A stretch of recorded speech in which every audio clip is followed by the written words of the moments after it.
Restaurer des voitures d'occasion à la chaîne, c'est une première en France et une nouvelle source d'emploi pour la région de Montélimar. Depuis janvier, un professionnel de l'occasion sur Internet a ouvert une usine de reconditionnement de véhicules. 15 emplois ont déjà été créés, une démarche inédite dans un secteur que l'on dit souvent en crise. Reportage Éric Hervé et Marc Hering. Un rythme, une cadence, aucun temps mort. Dans les mains de cet expert, en 1h30, cette voiture d'occasion est passée au crible. Il faut tout connaître, il faut tout vérifier, tous les petits vices cachés.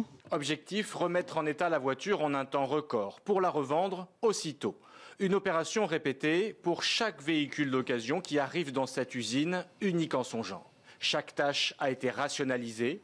Pendant que la machine teste les amortisseurs, l'expert termine son diagnostic à l'intérieur. On essaie de contrôler au maximum tout ce qui est ventilation, tout ce qui est bouton, tout ce qui est visuel, tout ce que l'on peut toucher. On optimise au maximum pour perdre le moins de temps possible sur chaque véhicule. Remettre à neuf des voitures d'occasion à la chaîne, l'idée vient de cet entrepreneur, Guillaume Paoli, le leader en France de la vente de voitures sur Internet. Il en écoule 30 000 chaque année. Son pari, accroître ses ventes grâce à cette toute nouvelle usine.